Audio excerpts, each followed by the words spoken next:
सभापति महोदय, आपका बहुत बहुत धन्यवाद।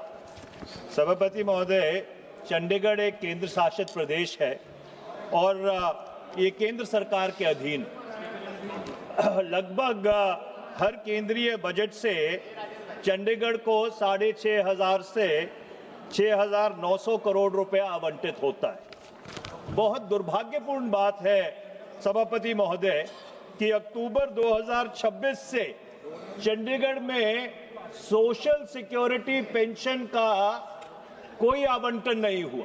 सामाजिक सुरक्षा जो पेंशन है, अभी मंत्री जी सामाजिक सुरक्षा के बारे में बात कर रहे थे, कोई बुढ़ापा पेंशन नहीं, कोई आपके विडो पेंशन नहीं, कोई दिव्यांग पेंशन नहीं।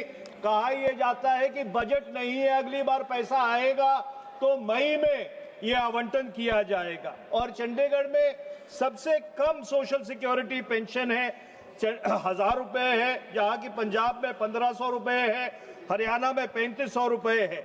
और इसके साथ साथ सभापति महोदय, Chandigarh is also home to a large number of ex serviceman who have served this country with great honor, great valor, safeguarding our frontiers at the peril of their lives.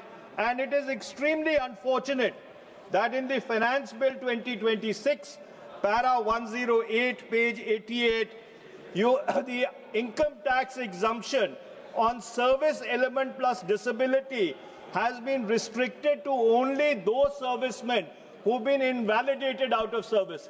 This is a clear constitutional breach of Article 14 of the Constitution.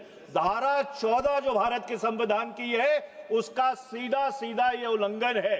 मैं केंद्र सरकार से दो मांग करना चाहता हूं। पहला तो चंडीगढ़ में जो सामाजिक सुरक्षा पेंशन है, जो अक्टूबर से आवंटित नहीं हुई है, उसको आवंटित किया जाए।